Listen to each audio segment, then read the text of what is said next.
and Comrade Just Yakarov, and many more that have paid the high price with their blood for us today to sit here and talk about peace, the comprehensive peace. Brothers and sisters can sit down. As we remember these heroes and heroines, the rest of the history of Sudan is known to all of us. There is no point of me going to talk about the history of the Sudan or even the Addis Ababa Agreement or the Anyanya 2, Anyanya 1. We all know what happened. But I would like just to bring to your attention some few things that the SPLA has brought to the Sudan. And that is the vision of the democratic Sudan, the secular Sudan that we're talking about. As some speakers have mentioned here, the burden of proof really lies with the National Congress Party in Khartoum. The people of the East, the people of the West, the people of the South, and the people even from the North have been asking for that respect that all of us deserve.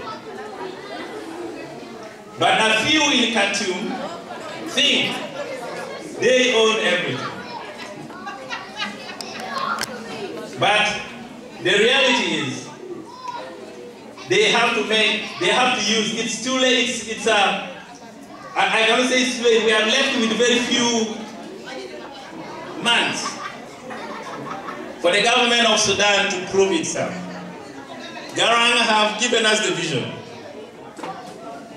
And unfortunately, God took him. He probably took him for a reason. We have Salva Kiir Mayardit, who have stepped into that shadow to carry us through. And Salva needs all the support of all the Sudanese in Sudan to make this unity, this comprehensive peace agreement, a reality.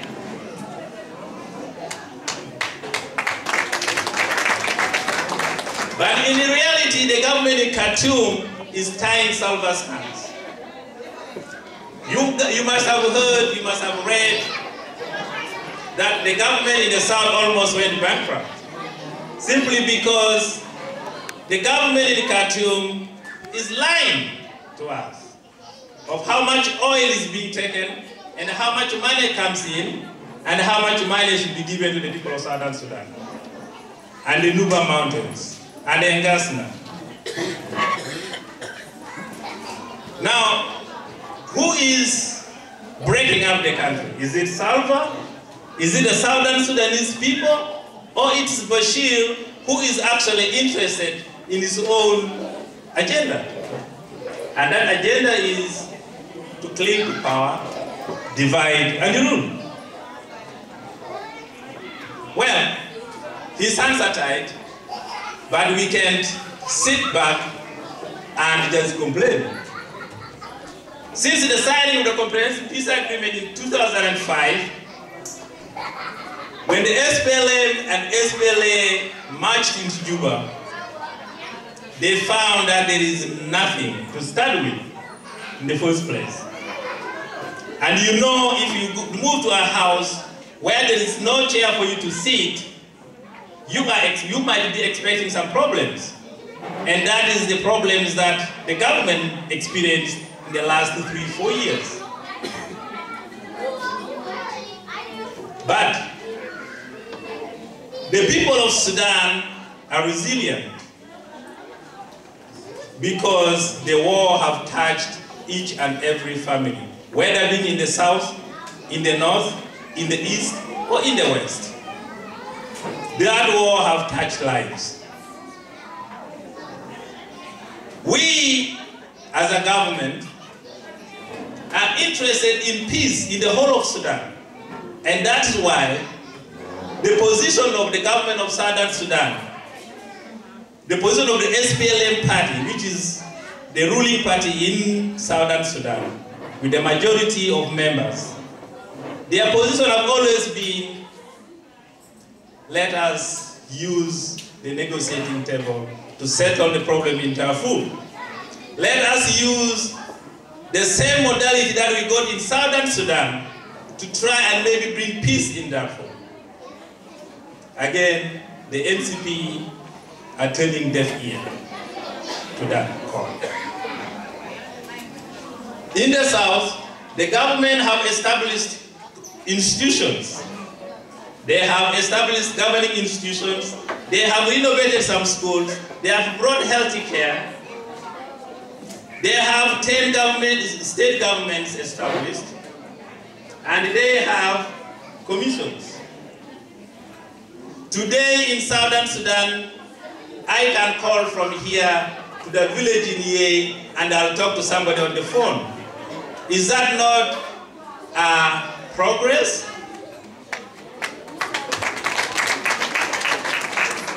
Today, I can go from Juba to Torit in 2.5 hours.